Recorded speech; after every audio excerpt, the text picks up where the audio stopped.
Ishan Public School, Rahua Mustafabad, Azamgarh, affiliated to CBSE New Delhi. At this school, discover your potential with excellent teachers and top-notch facilities. The indoor assembly area for 3,000 students is enclosed to protect from sun, rain and dust, and it's well equipped with multiple fans for effective cooling.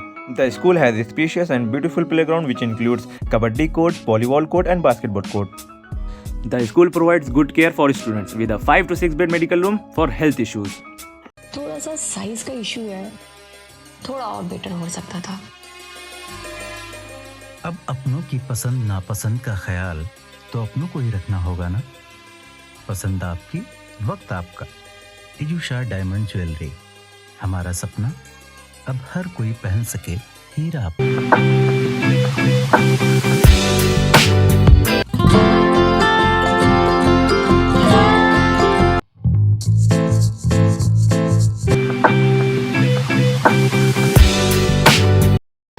समय का यह चक्र आपके ऊपर भी घूमकर आपके सामने आएगा।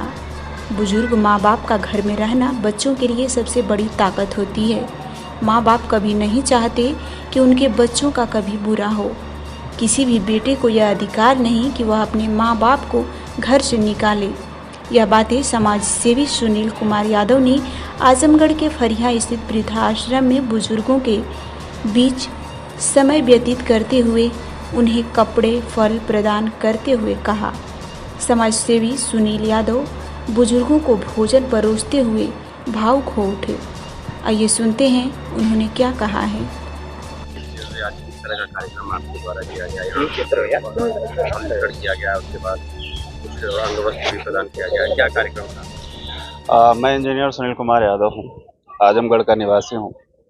स्वतंत्रता दिवस के दिन अपने क्षेत्र के जनता के साथ मैं इस पर्व को मनाना चाह रहा था, आया भी था, मनाया भी। लेकिन इस स्वतंत्रता दिवस के दिन एक ऐसी जगह भी है जहाँ पे कुछ बुजुर्ग हैं जिनको अपने घर से निकाल दिया गया है। इनके दिल की स्वतंत्रता का हाल लेने मैं यहाँ पे आया था, वृद्धा आश्रम में, और बड़ा दुख तो हो रहा है और साथ में खुशी भी हो रही है कि मैं इन लोगों से मिल पाया, इनका आशीर्वाद ले पाया। और आप सभी मीडिया बंधुओं के माध्यम से मैं आजमगढ़ की जनता और मुझे जो भी सुन रहे हैं उन सबको यह वचन देता हूं कि इस वृद्धा आश्रम में जो भी बुजुर्ग हैं वो आज से मेरे अपने माँ बाप हैं। मैं अपने क्षमता के अनुसार जितना भी समय निकाल पाऊंगा, जो भी मैं इनकी सेवा में अर्पित कर पाऊंगा, मैं करूंगा। समाज को क्या संदेश देना चाहेंगे?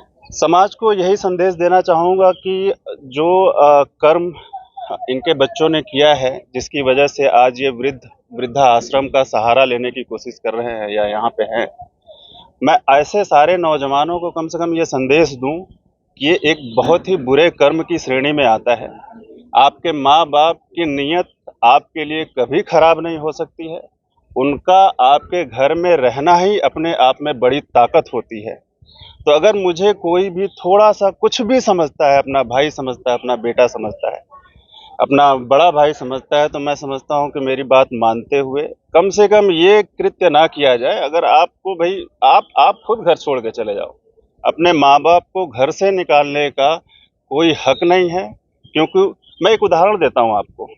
राजा बलि को श्री रामचंद्र जी ने मारा था और राजा बलि मरते मरते अपने पुत्र अंगद को श्री रामचंद्र जी के हवाले करते हैं और अंगद जी स्वीकारते हुए जाते हैं। इसलिए नहीं कि वो अपने पिता सुग्रीव पर कोई उनकी नियति उन्हें दिखाई दे रही थी, कि उनकी नियति मेरे लिए साफ है, वो मेरे लिए जो भी सोच रहे हैं वो सही सोच रहे हैं।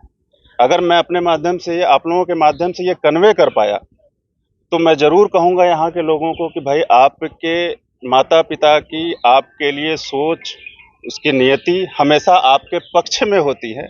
कभी उनके बारे में कुछ गलत ना सोचें, उनकी सेवा करें। जैसे सेवा उन्होंने आपके पैदा होने के बाद आपकी की थी, उनके बुजुर्ग होने के बाद आपकी अपनी नैतिक जिम्मेदारी है कि आप करें। वरना कर्मों का ये ऐसा चक्र है कि ये कहीं ना कहीं घूम के आपके ऊपर भी आएगा। उससे बचने के लिए आपको अपने माँ बाप की, अपने घर के बुजुर्गों की सेवा जरूर करनी चाहिए। बहुत बहुत धन्यवाद।